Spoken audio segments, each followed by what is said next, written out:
Hello, everybody. The Army of Light Earth Division, the boots on the ground. This is Shawna L. Francis here. I'm a conscious channel, and you are watching the weekly briefing. Thanks, everybody, for being here. Thanks for tuning in after a couple of weeks of really tough channeling from Melchizedek. We are on a roll today. Not quite as bad, but still just, I'm not going to put a warning on this, but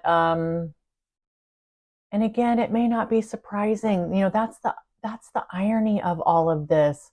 Truly, you're in the right spot if you listen to these messages and you're like, yeah, this is true. And I don't mean to laugh, but it's 11 p.m. I've been at this since 3 o'clock this afternoon with Melchizedek.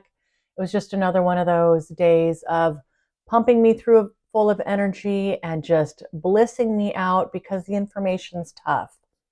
And it's about keeping this balance going, I think. It was kind of the similar way last week when I'd gotten so distraught over the information coming through about the babies. So, gosh, I just really appreciate you being here. It's been an incredible year so far. And Melchizedek said this is going to be the year of disclosure and, understanding things that most of humanity is not supposed to know.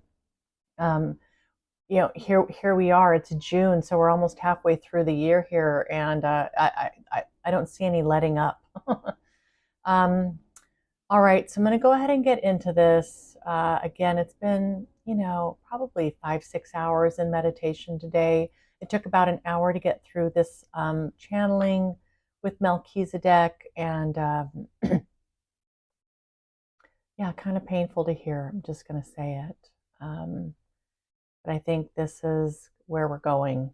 And what we're doing is so important. Again, thank you guys for being here, for hearing the tough stuff, being the witness to these things, and being able to carry our torches high, our light shining brightly, even through all this dense information. It's so very important. All right. So again, this is from tonight, Melchizedek. We'll take you on another journey here. Again, not for the faint of heart, dear ones. We prefer to keep the information flowing, as hard as it is, as deep as it cuts, and as excruciating it has been to come to grips with a history, with an existence that seems so far outside of normal comprehension. We've sent this dear one on a bit of an energetic journey today. We are pushing the limits of her field, putting pressure on her physical cells, on her consciousness, on her ability to absorb and integrate higher vibrational frequencies not felt by other humans, at least only felt minimally since humanity's inception. She's doing quite well, beautiful in fact, so we continue. We continue to push. We continue to experiment. We continue to monitor her field. We monitor her thoughts. We monitor her physical vessel. We watch closely her emotions. And she is ready for the next level. And what this means for all of you, the constituents, is that you too are ready to receive this level of consciousness, this amount of light, and the information that goes with it. I'll take a quick break here just to add some context. I'm calling it meditation when I sit down with the team, but it is so much more than that. They are doing real work with me on a physical level, a DNA level, a cellular level.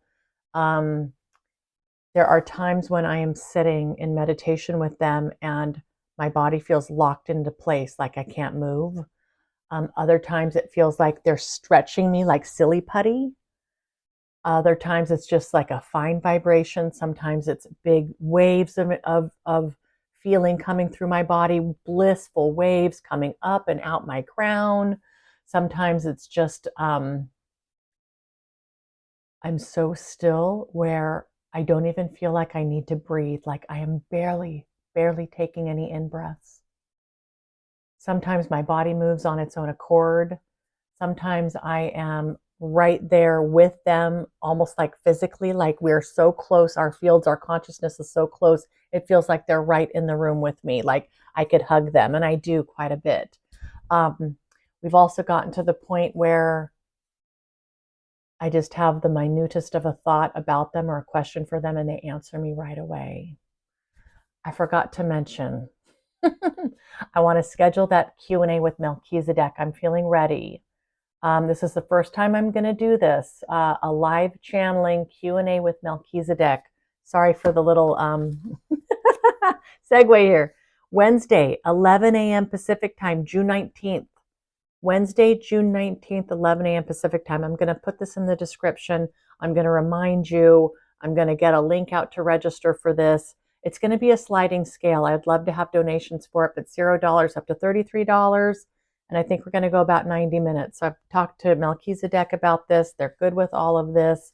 One thing I want to add too, if you pay, so the sliding scale, $0 to $33. If you pay the $33, Melchizedek has agreed to for sure answer one question for you via email if we don't get to your question during the live Zoom call. All right, again, I'm going to put all this in the description. I meant to talk about this before I got into the channeling. Forgot. Okay, so again, if you pay the $33, the max amount here, I will answer a question for you through Melchizedek. You're just going to have to email me your question, and I will channel the question. I'll transcribe the answer, and I'll email that back to you. So that should be fun. Hopefully we can get through a lot of questions in 90 minutes. I know this time frame is not going to work for everybody. If this goes well, I will do a second one at a different time frame that will work for other people around the world. So hopefully 11 a.m. Pacific time, Wednesday, June 19th, which is my Aunt Michelle's birthday, will work for a lot of people, and I would love to see you there. It's just going to be a huge experiment here, live channeling with Melchizedek. Okay, back to the regularly scheduled program. Okay, so anyway, we're doing all this fun stuff here, and here they continue. We thank you all for your dedication to your missions, to saying yes when you really didn't know what you were saying yes to. So much trust, dear ones. It will be what will carry you through the coming months and the coming years. Trust. And we shall be here. We will always be here. We will never leave. It is our highest honor to be serving humanity in this way. And thank you, Shawna, for your dedication, dear one. We're so very fond of you and the work we get to do together. Thank you for your focus. Thank you for saying yes and for putting so much trust and faith in this partnership. And I said, you're so welcome, team. There's nothing I'd rather be doing. They said, same for us. Back to the journey, they said.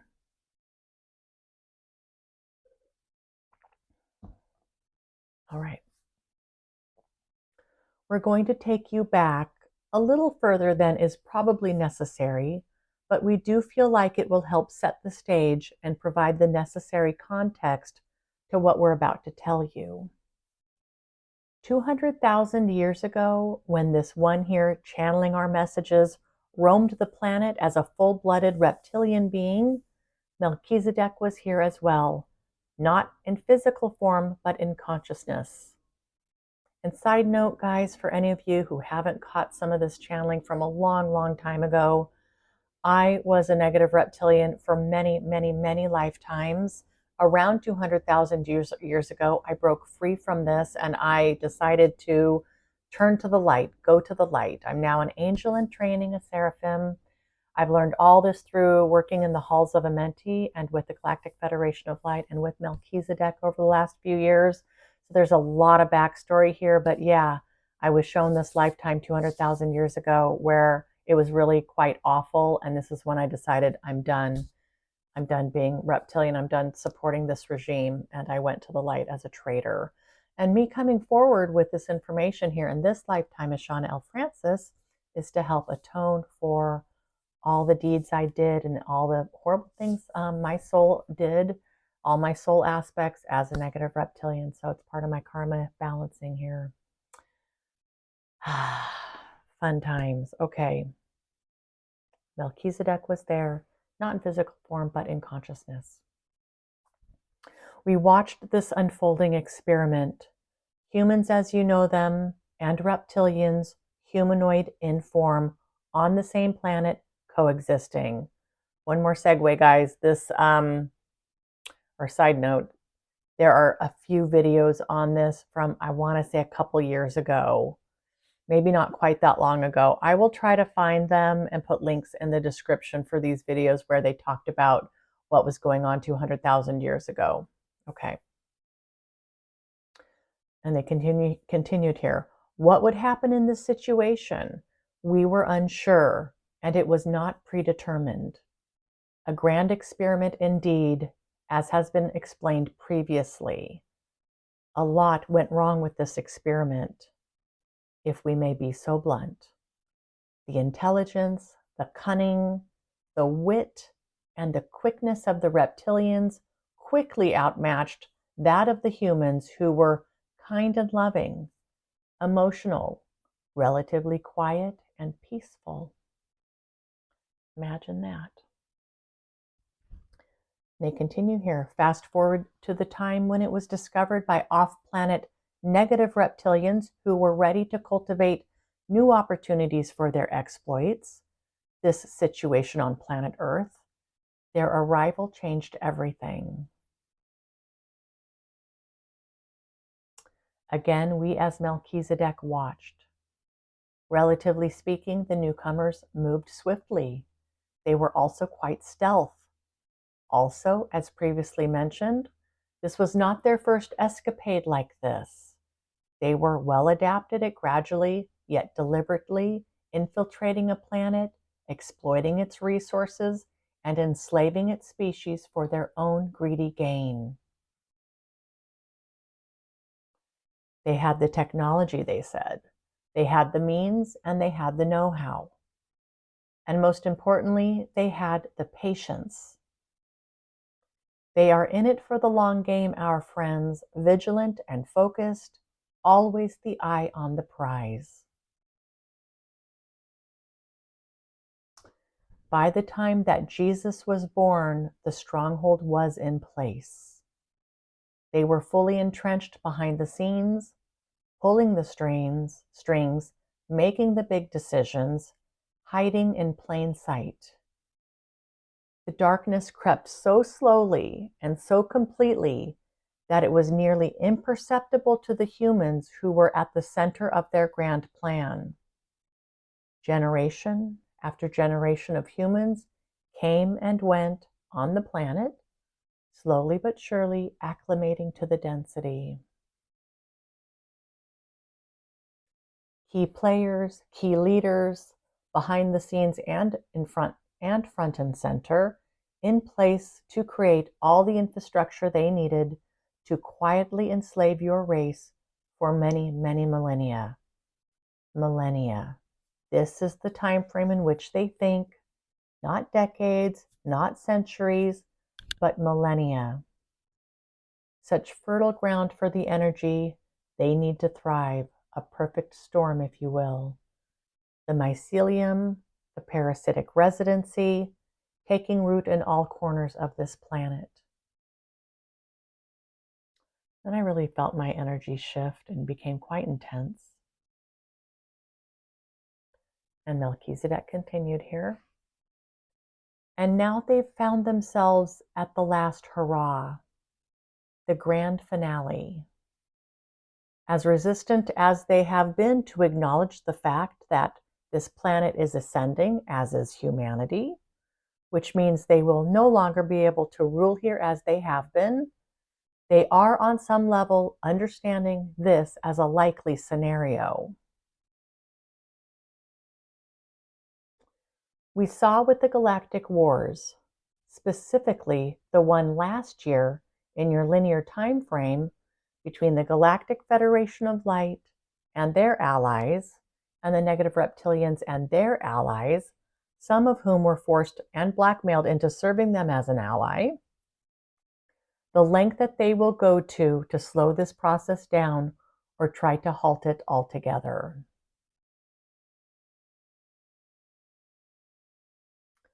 And dear friends, if they are unable to do either, their tactics will escalate.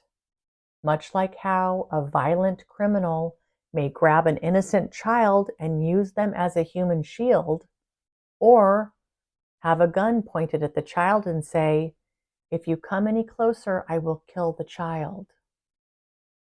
This is the approach they take today, dear ones, threatening mass destruction, mass casualties, should outside forces continue to aid humanity with their awakening, with their knowing of who and what they are in truth, and with this ascension process. All right, team, so this is the crux of the message today. If people like Melchizedek, the Galactic Federation of Light, the Angelics, the Ascended Masters, all of these folks on the other side of the veil, if they try to come in and help humanity, they are threatening mass destruction and mass casualties. So you can only imagine how this impacts the plan that's going on right now with Earth. I will say that when I channeled this, I thought, I knew this. I already knew this. Somehow I knew that they were doing this. I can't remember if it was through working with Racer and the GFL, because it's been a while now. I don't think I actually channeled this ever before. And I know I haven't, because of the way that Melchizedek prepped my energy to receive this information and to be able to, disclose this with all of you. But it's just this really strange knowing. So I'm curious if any of you already had a knowing about this. It's bizarre. And they continue.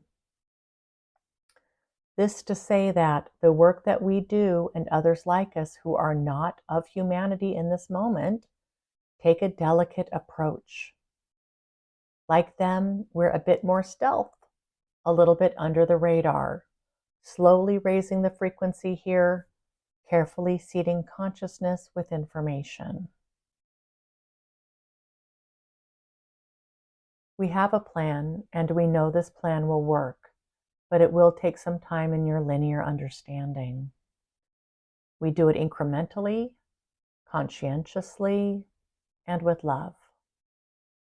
It actually will take a relatively small number of you to keep the torches lit and shining brightly through all this chaos and density. The bulb from a single lighthouse can be seen for many, many miles out to sea in the dark of night. Truly, we do not wish to alarm you, dear ones, or make this journey feel so much more burdensome than it already does. We wish to raise awareness for the truth of how we understand it. We want you to be informed. You demand no less from us. As always, dear ones, there's nothing here to fear. Fear only breeds more fear, and it only serves the dark.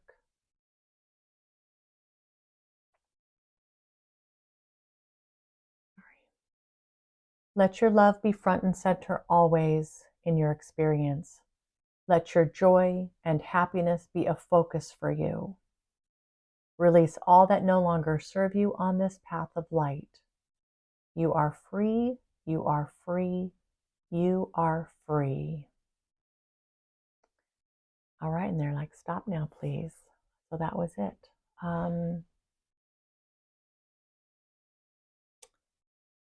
If you are unsure of how to get really into your heart space, really to be feeling joy and peace on an average day as kind of your normal, please reach out to me.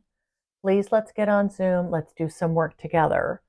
Each and every one of you, this Army of Light Earth Division boots on the ground, are so important to this ascension. We are doing some really kind of ground-breaking stuff here with my field, which then impacts all of your fields. You know, I am a beacon. You are a beacon. We are the smaller collective within the larger collective, seeding consciousness with very specific information. It is no accident that you're here, and every one of you is important. Let me know. Reach out to me, Shawna at shawnalfrancis.com. Shoot me an email. Let's get together. Let's talk about your situation. Let's see what needs to be cleared, what kind of roadblocks need to be moved so that you can really be shining your light as brightly as you possibly can at this time. It's so important, guys. Okay, remember, June 19th, it's a Wednesday, 11 a.m. Pacific time. We're going to try a live Q&A with Melchizedek. Bring your questions. Okay, I'm going to call it a night. It's 11:30 p.m. Thanks again for being here, team. You are stellar. You are amazing. I love and appreciate you more than I can ever verbalize. Okay, team, I will see you next week, if not sooner.